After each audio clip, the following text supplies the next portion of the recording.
디모데후서 4장 16절에서 18절 말씀입니다. 내가 처음 변명할 때에 나와 함께한 자가 하나도 없고 다 나를 버렸으나 그들에게 허물을 돌리지 않기를 원하노라. 주께서 내 곁에 서서 나에게 힘을 주심은 나로 말미암아 선포된 말씀이 온전히 전파되어 모든 이방인이 듣게 하려 하심이니 내가 사자의 입에서 건짐을 받았느니라. 주께서 나를 모든 악한 일에서 건져내시고 또 그의 천국에 들어가도록 구원하시리니 그에게 영광이 세세무궁토록 있을지어다. 아멘. 할렐루야. 오늘도 좋은 날입니다. 디모데후서 4장 16절에서 18절 말씀 묵상입니다. 오늘은 모든 것이 은혜입니다 라는 제목으로 말씀을 나누도록 하겠습니다. 바울은 이제 곧 있으면 순교의 제물이 됩니다. 이제 자신의 과거를 회상하면서 자신의 마음가짐을 새롭게 합니다. 먼저 자신의 개인적인 감정을 토로하며 시작합니다. 16절입니다. 내가 처음 복음을 변명할 때 나와 함께한 자가 하나도 없고 다 나를 버렸으나 그들에게 허물을 돌리지 않기를 원하노라.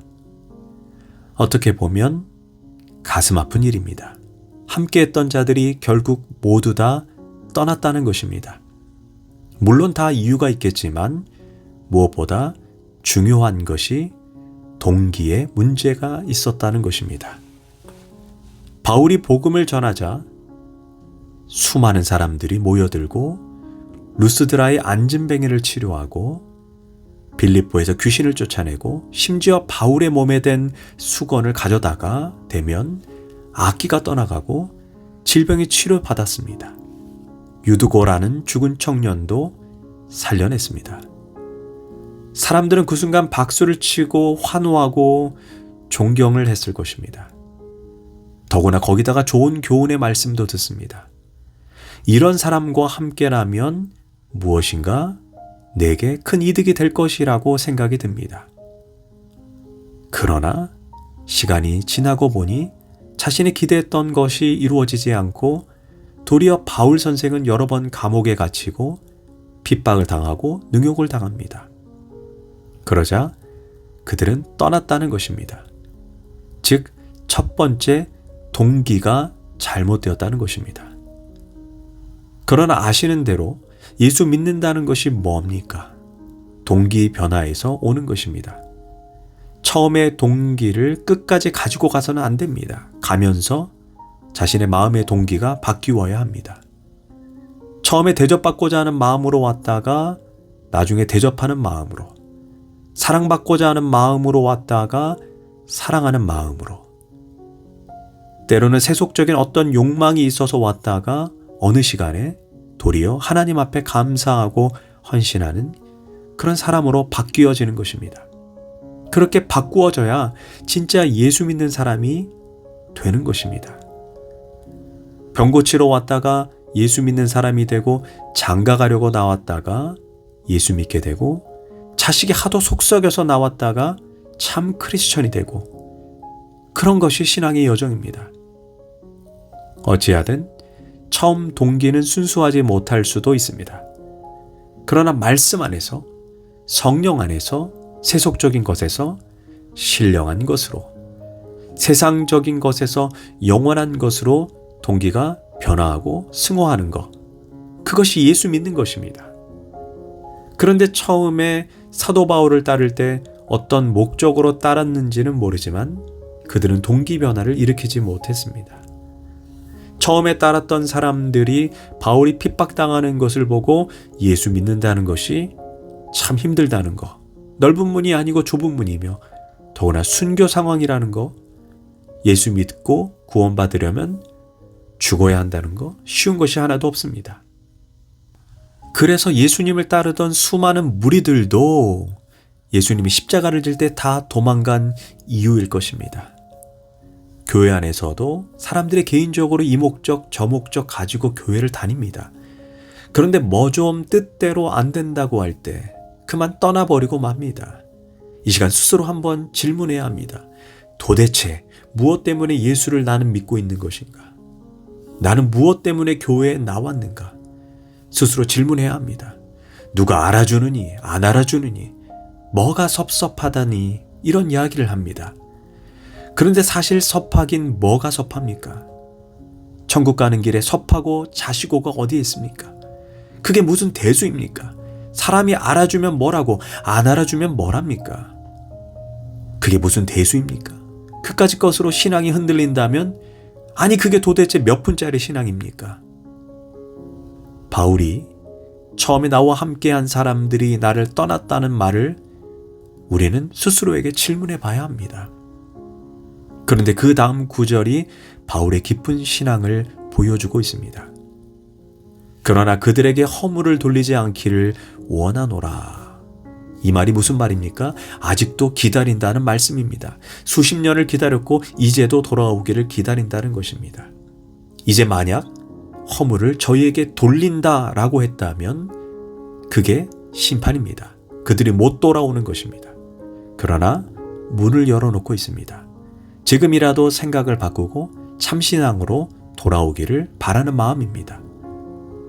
더 나아가 혹시 바울 자신에게 문제가 있진 않았나 하는 자기 반성적인 의미도 여기에 담겨 있습니다. 좀 더 내가 사랑을 베풀었더라면, 좀 더 다른 방법으로 복음을 전했더라면 그러지 않을 수도 있었다. 이런 생각이 드는 것입니다. 이처럼 언제나 그리스도인은 그 어느 순간이라도 상대방을 불쌍히 여길 줄 알아야 하고 기다리는 마음이 있어야 하고 나 자신을 살피는 마음도 있어야 합니다. 이제 바울은 자신과 하나님과의 관계를 생각해 봅니다. 17절 주께서 내 곁에 서서 나에게 힘을 주심은 나로 말미암아 선포된 말씀이 온전히 전파되어 모든 이방인이 듣게 하려 하심이니 내가 사자의 입에서 건짐을 받았느니라. 바울은 여기에서 주께서 내 곁에 서서 힘을 주셨다라고 말씀합니다. 순간순간 지치고 쓰러질 것 같습니다. 내가 이 고비, 이 위기, 이 어려움을 과연 넘길 수 있을까? 순간순간 지치고 쓰러질 것 같은 때가 얼마나 많이 있었습니까? 그러나 시간이 지나고 보니 나도 모르게 그 위험한 순간과 위기는 어느덧 사라지고 자신이 사자 입에서 건짐을 받았다라는 고백을 하게 됩니다. 그렇다면 과거의 고난과 역경은 무엇일까요? 그것은 불필요한 없어야 할 사건이었습니까? 아닙니다. 환난과 고생도 하나님의 뜻을 이루기 위해 필요한 과정입니다. 과거의 모든 일에 하나님의 뜻과 경륜 속에서 내 인생이 이루어진 것입니다. 바울은 동족 유대인들에게 엄청난 핍박과 고난을 받았기에 결국 그는 이방인에게 복음을 전하게 되었고 그 결과 복음이 수많은 이방인들을 구원하고 복음이 전 세계로 뻗어가는 기틀이 되었던 것입니다. 즉 하나님을 사랑하는 자, 곧 그 뜻대로 부르심을 입은 자들은 모든 것이 합력하여 결국 하나님의 거룩한 역사를 만들어내었다는 것입니다. 그리고 그 과거에 함께 하셨던 하나님은 앞으로 미래에도 그리고 현재에도 함께 하실 것을 지금 믿고 있다는 것입니다. 그래서 18절에서 이런 고백을 합니다. 주께서 나를 모든 악한 일에서 건져내시고 또 그의 천국에 들어가도록 구원하시리니 천국도 내 힘으로 가는 것이 아닙니다. 주님께서 천국에 이르도록 도와주셔야 합니다. 바울은 지금까지 수많은 기적과 능력을 체험했습니다. 이제 순교의 문턱에 도달했습니다. 과거에 주님의 능력에 붙들려서 선교했듯이 현재에도 앞으로도 그 능력에 붙들려서 순교하게 될 것입니다. 그리고 이제 그토록 그리워하던 하나님 예수님을 만나게 될 것입니다. 이것이 과거와 미래와 현재에 대한 바울의 신앙 고백입니다. 그런데 바울만 그렇습니까? 우리도 지금까지 하나님의 은혜로 살았습니다. 내가 산 것이 아닙니다. 지나간 순간순간 주님의 나를 도와주셨고 붙잡아 주셨습니다. 이제까지 내가 뭔가 작지만 한 일이 있다면 그것도 내 능력이 아닙니다.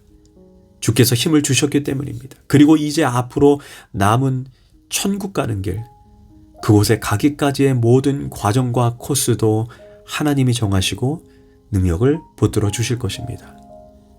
그러므로 우리가 주님께 드릴 것이 무엇입니까? 감사와 찬송뿐입니다. 바울은 18절에서 이렇게 말하고 디모데후서를 마칩니다. 그에게 영광이 세세 무궁토록 있을지어다. 아멘. 기도하겠습니다. 하나님, 우리 인생을 살아보니 모든 것이 에베네셀의 하나님의 은혜였음을 고백합니다. 우리의 삶의 매 순간 어려움과 고통과 고난이 있었고 그 순간 마치 이 위기의 순간 하나님이 나와 함께하지 않는 것처럼 느낄 때가 많았습니다.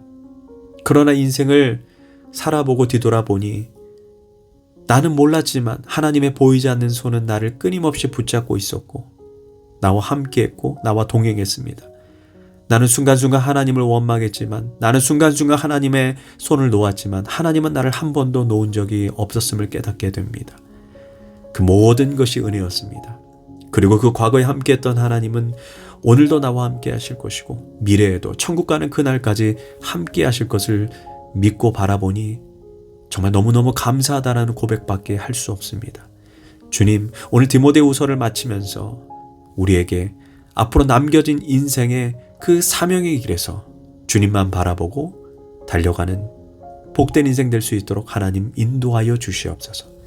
감사드리며 예수님의 이름으로 기도합니다. 아멘.